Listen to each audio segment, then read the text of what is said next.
이 시간은 오늘날 한국 교회에 불고 있는 이런 심리치유, 이런 심리학에 오염돼가는 현실을 한번 또 살펴보도록 하겠습니다.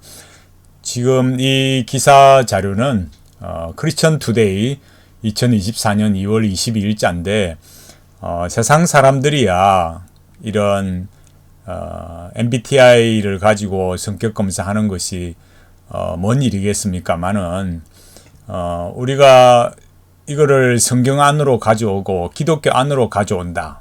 그러니까 이런 내용들이 얼마나 위험한 일인가, 비기독교적인 일인가를 분명히 우리가 알아야 됩니다.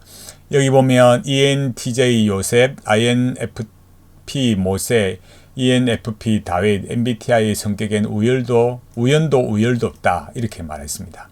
여기 보면 이제 예수님께서 보여주신 성품 통해서 뭐 이렇게 말하지만 여러분 MBTI라는 것은 우리가 조금만 공부해 본 사람들은 알지만 이런 내용들은 칼융의 심리학에 근거한 것입니다. 칼융의 심리학에 대해서는 제가 여기 칼융의 심리학과 영성 이 책을 참고하시면 알 수 있습니다. 여기에 대해서 우리가 일반적인 소위 말해서 심리학의 좋은 쪽으로만 실제로 그렇다는 것보다도 그런 방향성으로 좋다고 말해주는 그런 심리학 강의가 아니라 칼융의 심리학과 영성이 말해주는 그 본질이 뭐냐, 그런 기독교 상담화, 목회 상담에서 말해주지 않는 그런 내용이 무엇인가, 그 칼융의 심리학의 실체가 무엇인가를 아실 수 있어요. 이런 MBTI로 보는 이런 심리학은요, 다른 말로 하자면 음양오행설이라고 할 수도 있는 거예요. 왜 그럴까요? 이 칼융의 심리학과 영성이 말하는 것은 인간 안에 무엇이 간에 원형이 있다라는 거고, 그게 음양의 조화를 이루어야 된다 이거예요. 그래서 말하는 방식이 다를 뿐이지 음양오행설이나 다를 게 없는 거예요. 근본적으로 우리가 이런 성격 테스트라는 게 뭐에 근거할까요? 통계, 확률에 근거한 거죠. 음양오행설도 마찬가지예요. 그런데 여러분 만약에 교회 안에서 지금 이렇게 가르치고 있는 것처럼 하나님의 성격 수업 이렇게 하지만은 만약에 어느 목사나 또 어느 교수나 어느 또 다른 교사가 와서 음양오행설을 가르친다 이렇게 하면은 난리가 나겠죠. 그러나 MBTI를 가져와서 가르치면 이렇게 하나님의 성격 수업이라고 이렇게 말하는 어처구니 없는 결과를 맞이하는 거예요. 내용에 있어서 그 본질에 있어서 말하는 칼융의 심리학과 영성이라는 것은 결코 성경적이지 않습니다.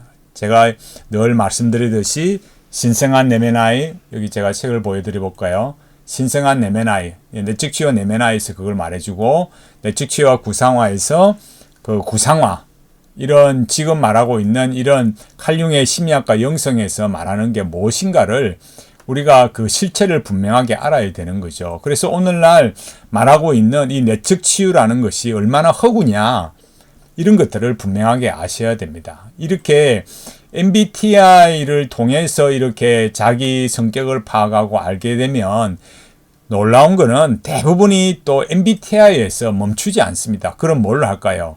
애니어그램으로 가는 거예요. 여기 나무위키 자료에 보시면 아시겠지만은 이런 9가지 이런 걸로 애니어그램으로 더 나아가는 거예요. 그 애니어그램은 수피의 영성입니다. 수피의 영성이라는 게 무엇입니까? 인간의 신성화. 이 애니어그램 자체가 그런 인간의 신성화를 목표로 하는 거예요. 이렇게 말하면 사람들은 뭐라 그래요? 좋은 것만 가져오면 되지요. 이렇게 말해요. 결코 그렇지 않습니다. 인간의 본성이라는 것은 이렇게 9가지로 하든 이렇게 16가지로 하든 8가지로 하든 2가지로 하든 혈액형으로 하든지 인간이 결코 파악할 수 없는 거예요. 요즘은 이런 MBTI를 외국에서는 이제 점점 사양길에 들어와 있어요. 왜 그럴까요? 안 맞는 거예요. 이런 MBTI도 마찬가지고 애니어그램에도 안 들어와 있는 거예요. 그러면 왜 오늘날 이런 MBTI보다 애니어그램을 더 많이 하고 있을까요? 시작은 MBTI로 하지만은 또 들어가 보면 애니어그램으로 더 많이 나아가는 거예요. 왜 그럴까요? 오늘날 우리가 사는 시대는 영성 시대이기 때문에 그래요. 변질이 된 거죠. 그래서 MBTI로 시작하면은 MBTI에 머물러 있지 않고 대개는 애니어그램으로 나아가는 거예요. 이런 위험성을 아셔야만 돼요. MBTI라고 해서 위험하지 않다 이런 게 아닙니다. 뭐 MBTI가 위험해 이렇게 생각하실지 모르겠지만은 반드시 이 책을 칼융의 심리학과 영성을 한번 읽어보십시오. 내적 치유의 허구성이나 내면아이, 내측치유와 내면아이, 내측치유와 구성화도 읽어보시면 뭐가 문제인지를 아실 수 있어요. 제가 앞서 말씀드렸듯이 교회에서 MBTI나 애니어그램 가르치면 고급한 것처럼 보이고 음양오행설이나 사주팔자를 가르치면 기급을 하는 이런 거는 컬러만 다르고 스타일만 다를 뿐이지 내용에 있어서는 같단 말이에요.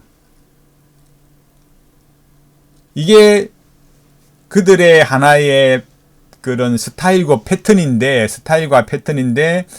이 교회가 이런 그 칼융의 심리학이나 MBTI나 애니어그램의 실체를 알지 못하고 교회 안에서 이렇게 가르치고 있으니까 너무너무 심각한 거죠. 이름하여서 기독교 상담학, 목회 상담학이라는 이름으로 가져와서 이거를 성경과 혼합을 해버리니까 변질이 돼도 너무 변질이에요. 왜 기독교 신앙인가? 왜 예수 그리스도의 십자가인가? 제가 늘 말씀드렸잖아요. 결국 이런 것들은 음양오행설이든지 애니어그램이든지 MBTI든지 이런 거 뭐에 관한 거겠습니까? 여러분 조금만 이런 거 하신 분들은 뭐라 그래요? 나를 찾아가기, 참 나를 알기 이런 거 하잖아요. 자기의 존재적 관점이란 말이에요. 나는 누구인가라는 이 존재적 관점. 그것을 뭘로 파악하고 있느냐? 칼융의 심리학에 근거한 MBTI로 자기를 파악하느냐? 애니어그램, 신인 하빌로 가는 수피의 영성으로 자기를 파악하느냐? 아니면 예수 그리스도의 십자가로 자기 존재를 파악하느냐? 알고 있느냐? 완전히 다른 거예요. 이런 음양오행설이나 MBTI, 애니그램 이런 건요. 완전히 반기독교적인 거예요. 여러분 안에 예수 믿는다면서 여러분 안에 신성한 내면아이가 있습니까? 그 신성한 내면아이를 개발시키는 여러분 구상화를 하고 있습니까? 내면아이 구상화 이런 건 잘못된 거란 말이에요. 뭐가 잘못되어 있느냐? 이런 애니어그램이나 MBTI에서도 어떻게 나타나고 있느냐? 왜 내적 치유에 가지 말아야 하느냐를 분명하게 아셔야 됩니다. 자, 오늘날 이렇게 교회 안에 버젓이 들어와 있는 칼융의 심리학 이런 MBTI나 애니어그램 이런 것들이 너무 우려가 되어서 한 말씀 드렸습니다. 이런 비성경적인 심리학과 영성에 오염되지 마시고 예수 그리스도의 십자가 복음으로 또 하나님의 말씀만으로 의미와 통일성, 관계의 존재 사명을 파악하고 또 예수 그리스도의 복음 안에서 참되고 영원한 의미와 통일성이 무엇인가 이것을 알아가고 배워감으로 정말 더 충만한 그리스도인의 삶을 살아가시기 바랍니다. 이런 MBTI나 애니어그램은 결국 기독교인이면서도 기독교인이 아닌 거, 겉으로는 기독교인인데 실제로 자기 삶을 살아가고 자기 존재를 파악하는 것은 영성으로, 심리학으로 하는 거예요. 그 영성과 심리학이 뭐가 잘못되었느냐?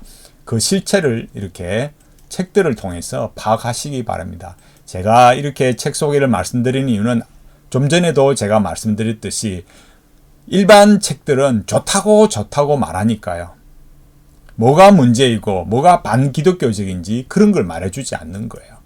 MBTI, 애니어그램으로 자기의 의미와 통일성을 파악하지 마시고 그리로부터 이렇게 공급을 받아서 살지 마시고 오직 예수 그리스도의 십자가 복음만으로 그 몇 개 맞는 거로 맞다 이렇게 하지 마시고 그런 오류에 빠지기 시작하면은 끝이 없이 외적으로는 성경이고 기독교인이라 하지만 실제로 내용은 복음에서 벗어난 영성과 인문학에 이런 심리학에 빠져서 가게 되는 것입니다. 정말 기독교인답게 하나님의 백성답게 예수 그리스도의 이 십자가 복음 안에서 이 성경을 통해서 명시적으로 주신 이 말씀을 통해서 의미와 통일성을 충만하게 누려감으로 해서 하나님 백성다운 삶을 살아가는 우리 모두가 되기를 간절히 바라겠습니다.